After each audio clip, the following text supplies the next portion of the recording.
ಕಾಮಾಕ್ಷಿ ದೀಪ ಹಚ್ಚೋದೇಕೆ? ಗಜಲಕ್ಷ್ಮಿ ದೀಪ ಎಂದರೇನು?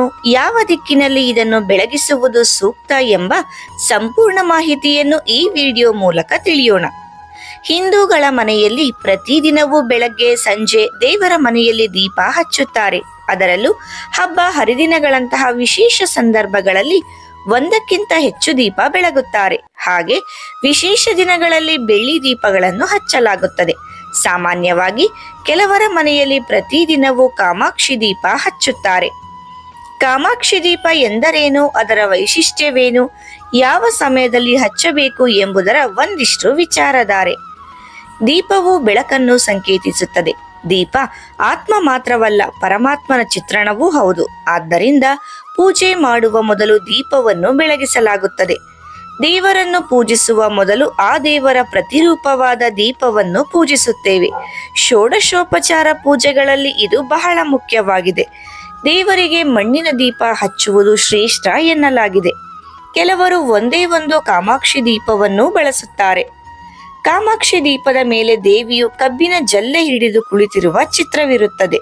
ಆದರೆ ದೇವಿಯ ಪಕ್ಕ 2 ಆನೆಗಳಿದ್ದರೆ ಅದನ್ನು ಗಜಲಕ್ಷ್ಮಿ ದೀಪ ಎಂದು ಕರೆಯುತ್ತಾರೆ.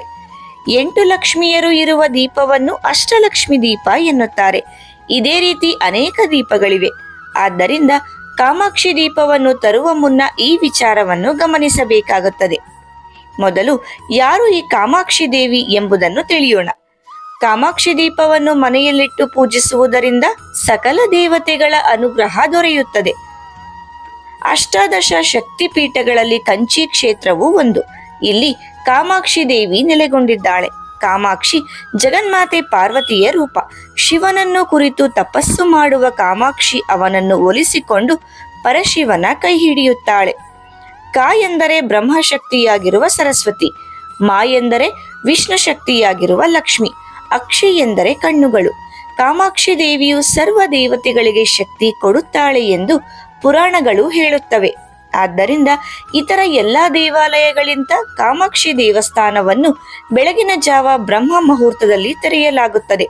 ಅದೇ ರೀತಿ ಎಲ್ಲಾ ದೇವಸ್ಥಾನಗಳ ಬಾಗಿಲು ಮುಚ್ಚಿದ ನಂತರವಷ್ಟೇ ಕಾಮಾಕ್ಷಿ ದೇವಾಲಯದ ಬಾಗಿಲನ್ನು ಮುಚ್ಚಲಾಗುತ್ತದೆ. ಕಾಮಾಕ್ಷಿ ದೀಪವನ್ನು ಹೇಗೆ ಹಚ್ಚಬೇಕು?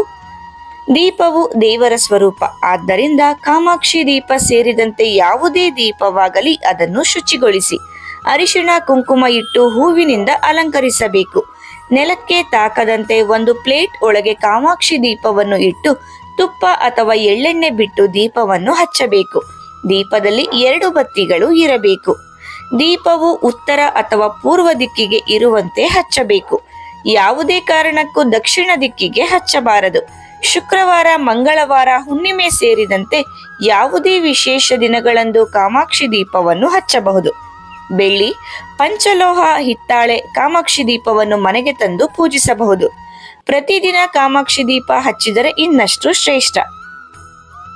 ಸಾಮಾನ್ಯವಾಗಿ ಆತ್ಮೀಯರು ಅಥವಾ ಸಂಬಂಧಿಕರು ಉಡುಗೊರೆಯಾಗಿ ನೀಡಿದ ಕಾಮಾಕ್ಷಿ ದೀಪವನ್ನು ಬಹಳಷ್ಟು ಮಂದಿ ಹಚ್ಚುತ್ತಾರೆ. ಹಾಗೆಂದ ಮಾತ್ರಕ್ಕೆ ಪರಂಪರೆಯಾಗಿ ಬಂದ ಕಾಮಾಕ್ಷಿ ದೀಪವನ್ನು ಮಾತ್ರ ಮನೆಯಲ್ಲಿ ಹಚ್ಚಬೇಕು ಎಂಬ ನಿಯಮವಿಲ್ಲ. ದೀಪದ ಬಗ್ಗೆ ಪ್ರಾಮುಖ್ಯತೆ ತಿಳಿದವರು ಕೂಡ ಖರೀದಿಸಿ ತಂದು ಹಚ್ಚಿದರೆ ತಪ್ಪೇನೂ ಇಲ್ಲ. ಕಾಮಾಕ್ಷಿ ದೀಪವನ್ನು ಏಕಾದಶಿ, ಪಂಚಮಿ ತಿಥಿಯಲ್ಲಿ ಖರೀದಿಸಿ ತರಬಹುದು ಅಥವಾ ಗುರುವಾರಗಳಂದು ಮನೆಗೆ ತರಬಹುದು. ಸೂತಕ ಇರುವಾಗ 11 ದಿನಗಳ ಕಾಲ ಕಾಮಾಕ್ಷಿ ದೀಪವನ್ನು ಹಚ್ಚಬಾರದು. ಬೆಳಗ್ಗೆ 5 ರಿಂದ 8 ಹಾಗೂ ಸಂಜೆ 6 ರಿಂದ 8 ಗಂಟೆ ಒಳಗೆ ಕಾಮಾಕ್ಷಿ ದೀಪವನ್ನು ಬೆಳಗಿಸಬಹುದು.